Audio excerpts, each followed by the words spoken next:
minimasi itu sama saja, tapi dikuranginya dengan nilai yang paling kecil, gitu ya.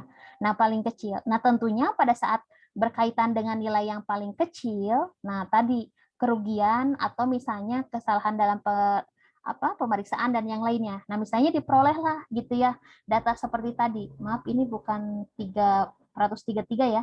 Ini adalah 33. Nah, oke. Nah, ini sama. Kita punya 5 perawat, kemudian punya 5 klinik. Penempatannya seperti apa?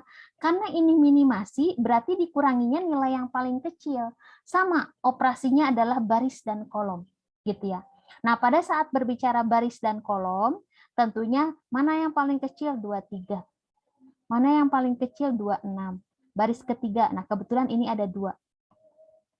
Kemudian yang paling kecil 25. Kemudian yang paling kecil ini ada 2 juga. Nah, setelah itu kita kurangi operasi baris dan kolomnya seperti apa gitu ya. Nah, untuk contoh yang minimasi ini kita bisa lihat sama ya metode langkah-langkah algoritmanya. Nah, dari data ini maka dikurangi dengan 23 baris. Yang pertama karena nilainya paling kecilnya 23 gitu ya. Dengan 26, 25, 25, 28. Nah, pada saat untuk operasi baris ini, jika seperti kasus yang nomor 2 ini untuk maksimasi, kita cek baris sudah ada 0, baris 2 sudah ada 0, baris 3 sudah ada 0, baris 4 gitu ya, sudah ada 0 juga, baris 5 ada 0 juga. Kolom 1 sudah ada 0, kolom 2 sudah ada 0. Nah, ini tidak usah dilakukan operasi kolom. Karena dengan operasi baris sudah ditemukan 0 semua. Gitu ya. Jadi mempersingkat proses ya. Nah, setelah itu sama seperti tadi. Tandai yang memang satu-satunya memiliki 0 gitu ya. Baris 1 satu-satunya. Baris 2 satu-satunya. Baris 3 enggak ya. Baris 4 satu-satunya. Kemudian kolom juga sama. Kolom 1, kolom 2, kolom 3, kolom 4 seperti ini. Kemudian cari mana yang ini kan ada 2 ya. Nah, ini ada 3 malahan ya. Nah, mana yang tidak terpotong satupun. Nah, di sini tentunya pada saat kita akan memilih harus ini ada 1 gitu ya. Kemudian ini ada 2. Nah, pada saat seperti ini kita cek mana yang betul-betul memang satu-satunya. Nah, kolom ini kan terpotong juga gitu kan ya. Ada 2. Nah, maka setelah kita punya, nah ini sudah tertandai gitu kan ya. Satu-satunya adalah baris 2 dan kolom 1. Nah, ini kan ya, baris 2, kolom 1. Ini satu-satunya yang tidak terpotong dengan nolnya yang banyak. Seperti itu ya. Maka itu menjadi prioritas. Kolom 2, baris 2, kolom 1. Nah, ini ya. Baris 2, kolom 1. Nah, ini untuk yang nol.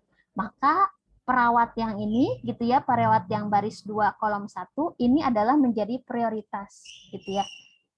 Maka sama langkahnya seperti tadi, kita ascendingkan, kita urutkan gitu ya setelah kita dapatkan prioritas yang pertama.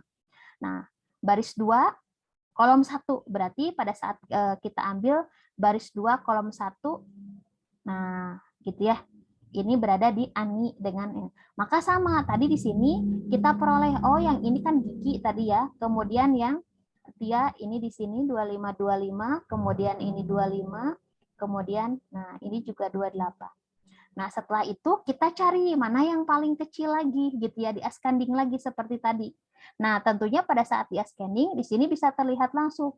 Oh, Nia ini kita bisa tempatkan di 23. Gitu kan ya, di 23 sini. Nah, sekarang kita tinggal 3 lagi. Kolom untuk yang gigi ini tidak bisa diklaim ya, karena sudah, ini THT juga sudah, berarti klinik anak, kandungan, dan mata. Nah, ini sekarang sama di ascending juga. Nah, tentunya pada saat di ascending, ini harus ada prioritasnya dari ketiga ini. Kombinasinya mana gitu ya. Ini kan paling kecil, ini paling kecil gitu ya. Nah, ini sudah bisa dilihat. Nah, tentunya pada saat dia itu tidak mungkin kan ditempatkannya di 2 ya, karena memang harus 1. Maka kita lihat dulu. 25 dengan 28 paling kecil adalah 25. Maka kita ambil, nah, ini dulu. Gitu ya. Nah, mana untuk kombinasi yang paling minimum?